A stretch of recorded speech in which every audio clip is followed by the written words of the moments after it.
खुलुमबाय लोगोफोर दिनै रनजित बसुमतारी EM बिथांनि बारै माखासे खोथाखौ माखासे माने मोनथामसो खोथाखौ लानानै आं दिनै बुंगोन।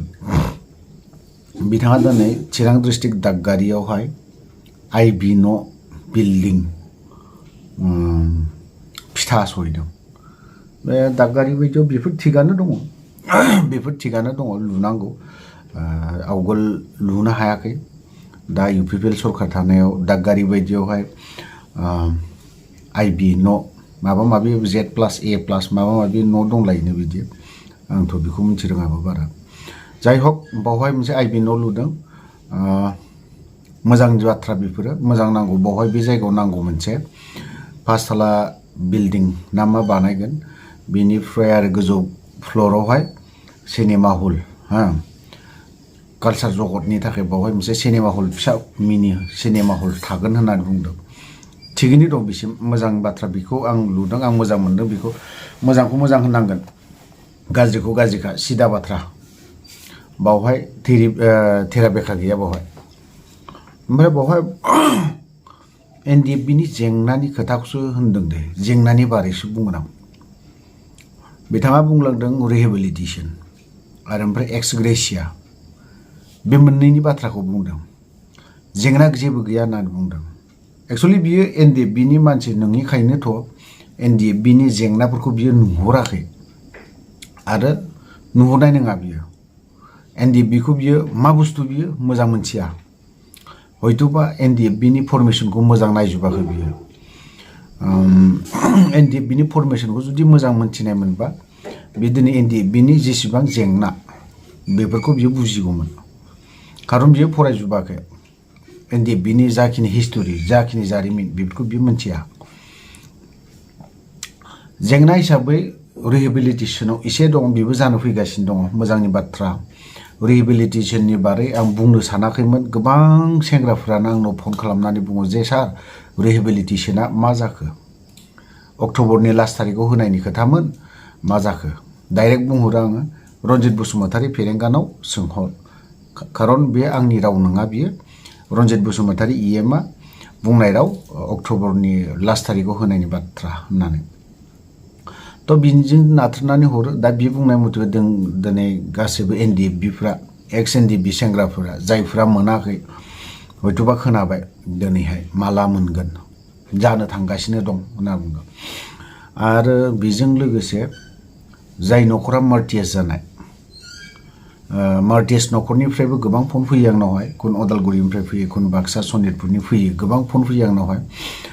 जोंनि एक्सुवेलि जों बेखौ जों होनो हाया। माबोरै होनो हाया? जों जास्ट बुंबाय थानो हायो, बुंलांबाय थानो हागोन। सम सम एखुदावना होनो हायो। उदैयाव मेवथुयोबा ओरै खायलें जानाय, ओरै खायलें जायोबा ओरै सिदा खालामनाय, बेफोरबायदिखौ एसे बुंलांनो हायो। थ' बिनि बाथ्राखौबो बिथां रनजित बसुमतारी, बिथां फेरेंगाया, BR फेरेंगा बिथाङा बुंबाय जे एक्स ग्रेसिया जायफ्रा NDFBनि जानानै बा NDFB न'खरनि मानसिफ्रा मुंख्लं जानाय बा मार्टियास जानाय बिथांमोननि एक्स ग्रेसिया फैसाखौबो 5 लाखनि बाथ्रा, बेखौबो लासै लासै जानो थांगासिनो दङ होननानै बुंदों। थ' थिगानो जाहैदों।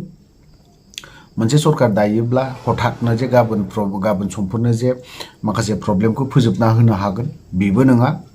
सरकार दानाय लगे लगेनो बिसोरा गावनि सरकारखौ मोनसे सेटिं खालामनो थाखाय सम नांगौ जायो। जों समखौबो होबोबाय। बाथ्राया बेसो जाना फैदों जा जों समबो होनानै फैबाय।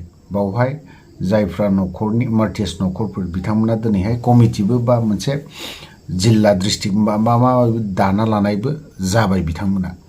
थ' बिथांमोना लासै लासैनो राजा लामा गाथेनायनिबो खोथा गेजेर खन्द'आव ओंखारदोंमोन। हयथ'बा ओंखारनोबो हागौ बिथांमोननिया जुदि एक्स ग्रेसियाखौ मोनहैयाबा।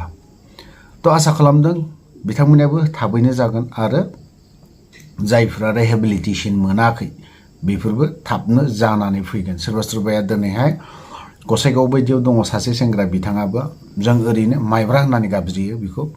बे सेंग्राया दिनैहाय आफादाव ट्रेनिं लालायनाय बांलादेशआवबो दिनै बिथाङा जेलबो जाबोनाय मानसि। सानसे साननैब्लाबो बिथाङा जेला बर्डार बारबोनो फैनो नागिरो अब्लाना बिथांमोना हमजादोंमोन बे आरोखि बाथ्राया बिनि उनावहाय आरो थुंगे होनना बुंनाय बिथाङा माबानि तुलसीजर माबानि ओरैहाय टिपकाय साइडनि गामि नामखौ एक्जेक्ट बुंनो हानाय नंला आङो टिपकाय साइडनि बिथाङाबो मोनाखै बिथाङाबो सानसे समाव गोबां खस्थ' मोनदों बिथांनाबो भेरिफिकेसन जादों हयथ'बा नोंथांमोना रन्जित बसुमतारीनि जाखिनि स्टेटमेन्ट होनाय बेखौ नुबाय जानांगौ थ' जिखियानो जादोला बाथ्राया बेसिम गोलावानो जाबाय एसे आं एसे सर्ट खालामनो नागिरदों खोथाफोरखौ दिनै रन्जित बसुमतारीया दिनै जेंनाखौ नुनो मोनाखै जोंनियाव माया देरसिन जेंना जानानै दं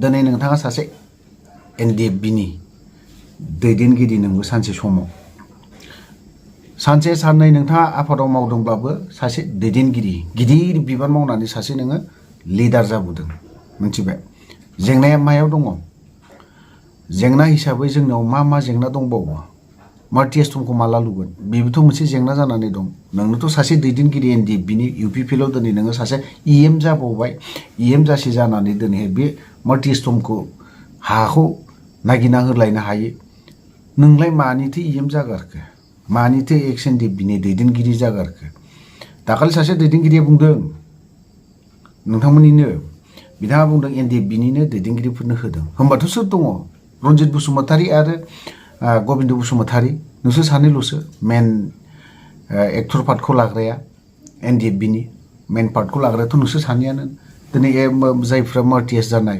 बेफोरनि नामाव मा होननानै बुङो मार्टी एस्टम मुंख्लं खाम्फा लुनाय जेनेरेल जमायैनो बेफोरनि दायित्वआथ' नोंसोरनावनो थाथारनांगौ हा नागिरनाय बेफोरबोथ' जेंना ना NDFBनि जेंना ना आरो बिराद गिदिर मोनसे दङ जियालाव थानायफोर बेफोरबोथ' जेंना ना मोनफा मोनफा बेफोर जेंनाखौलाय माथो बोस्रांनो हाया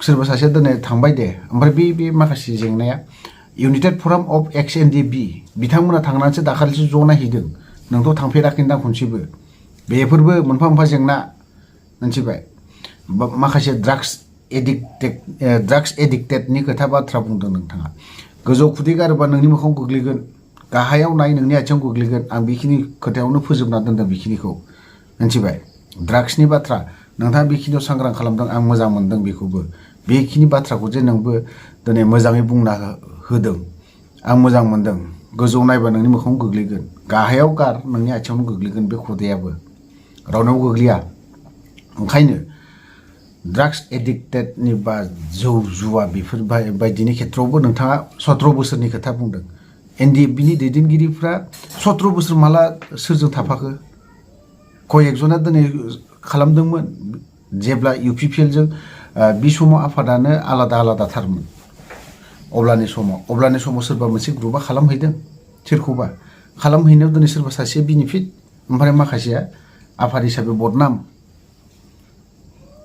17 बोसोराव सोर NDFBनि दैदेनगिरिफोरा सोरखौ जौ लोंहोनाय माहोनाय खालामखो आरो NDFBआव 17 बोसोराव सोर जौ लोंदों नोंथाङा खोन्थानो हागोन नामा बेफोर खोथाखौ एसे सानै हयै बुं 17 बोसोराव नोंथाङा सोरखौ बुंदों नोंथाङा पलिटिक्सआव बोरैबा नायनो थाङोबा बे मोनसे हान्जाखौ बुंदों बे बिदिबो सानजायो ओमफ्राय बोरैबा नायोब्ला बोरैबा खोथाखौ बुङोबा खेंस्लायै सानहैयोब्ला NDFBनावनो गोग्लैहैदों जेरैबायदि आं नामफोरखौ थांखिनो सानाखै NDFBनि दैदेनगिरिफ्रा बै समाव 17 बोसोराव सोर सापर्ट खालामदोंमोन सोर मा खालामदोंमोन बै सापर्ट खालामग्राफोरा कयेकजन NDFBखौ जौ लोंग्रा खालामदों गामिनि मानसिफोरखौ जौ लोंहोदों नामा दा लोंग्रा जादों होननानै बुङोबा नै डिसबेन्ड जाखांनायनि उनावसो NDFBनि जेसेबां एक्स NDFBनि दैदेनगिरिफोरानो लोंख्रुबग्रा गोजासो जानानै दङ दा मा गुबुनखौ बुंनो थाङा बेनिफ्राय फैफिनदो आरोबाव नोंथाङा बुंबावदों आरोबाव 17 बोसोरावहाय NDFBआ गासै बर' रायजो राजाखौनो जौ लोंनो थिनदोंमोन नामा रन्जित बसुमतारी नोंनि खोथा बुंनाथ' बिदिसो थांदों जौ जुवा ड्राग्स मानोथो नोंलाय सिगां ओंखारग्रोनानै बा नोंसोरनि ग्रुपआ फैग्रोनानै दिनै मानोथो फोसाबफैजेनाखैमोन मानोथो नों बे हाग्रायाव थानाय समाव नोंथांमोनाथ' दे 17 बोसोराव नोंथांमोना हाग्रायावनो थाबाय बे समाव मानो स्टेटमेन्ट होनो हायाखैमोन नोङो जेसेबां NDFBफोरा सिजफायाराव दङ बिसोरो बर' रायजो राजा बा लाइमोनफोरखौ ड्राग्सनो जौनो बायदिसिना बावहाय लोंहोजोबदों होननानै बुंनो मानो स्टेटमेन्ट होनो हायाखैमोन नोङो दिनैसो बेखिनि खोथाखौ बुंदों होमबाथ' नोंबोथ' दाबोथ' जौ लोंहोदों ड्राग्स माबा खालामनाया जाहोनाय माहोनायफोराबोथ' खोथाया बे दा खोथा बाथ्राफोरखौ आङो बारा गोलाव बुंनो सानाखै रनजित बसुमतारी आरो बारा गिदिर एथ'राब खोथाबो बुंनो सानाखै नोंथाङा आइबि नि न' बांला लुनो थांदों बास मोजांनि बाथ्रा UPPL सरकार हिसाबै जों मोजां मोनदों नोंथांनि बे दागगारियाव लुहैनायखौ जों गाज्रि होना आरो जौनि फारसेबो गोजान खालामनो हायोब्ला मोजांनि बाथ्रा जोंनि BTCआ नोंथांमोना BTCआवहाय जोंथि माथि खालामनो हागोन मिथिबाय ड्राग्सनिफ्राय हायोब्ला बन्द खालामनानै ड्राइ खालामनानै हो अब्लाना साबसिन जागोन माने न'आव बानायनाय एलक'खौ लोंग्रा जागोन अब्लाना लकेल एलक' बिहार बायदियाव एलक'खौ बन्द खालामनो हायाखै दाबो बन्द नामावसो बन्द सिखावै सोलिलांबाय थायो बिदिया मानोथो दिनै श्रीरामपुर गेट बायदियावलाय ट्राकजों ट्राक हमजाबाय थायो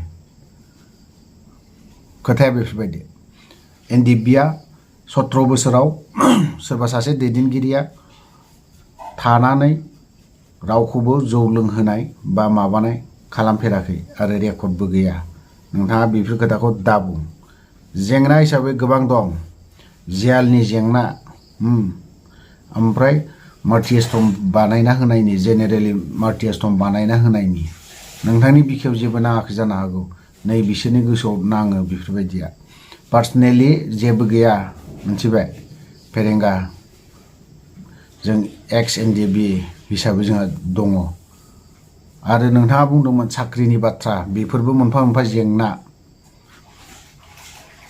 स्टाइपिना मानो मान्थलि हाबनो हाया बेफोरबो मोनफा मोनफा जेंना बेफोरखौ नों मिथिदोंना मिथियाखै बेफोरनिफ्रायनो मोनफा फिसा फिसा जेंनानिफ्रायनो ओंखारबोयो गोबां जेंना दंबावो बेफोरबायदिनो मोनफा मोनफा आरो मा फैबावदों वारेन्टनि जेंना बेफोरबो मोनफा मोनफा जेंना सेंग्राफोरा दिनैहाय सनितपुर साइडजोंनो बहाबा गहपुरनो मेगा बे उदालगुरियावनो नोंसोरनि जेब्ला बै समाव थायो फेक्सननि नोंसोरनि ग्रुपनिनो सासे मा फैनानै दङ वारेन्टआनो फैनानै दङ नै बे मासावनो जुदि बियो हाजिर जाहैयाबा थांनांसिगोन बियो जियालाव मानसिया बेमारि थैहां अबस्था बेनियावबो आं थांना भिडिअ लाहैगोन आङो नामखौ मख'ला दय बेलासियावसो आंनाव फन हरदों बेफोरबो मोनफा मोनफा जेंना बेक्ति हिसाबै खालामनो हाया नोंसोरो दिनैहाय वारेन्टआबो फैबाय थायो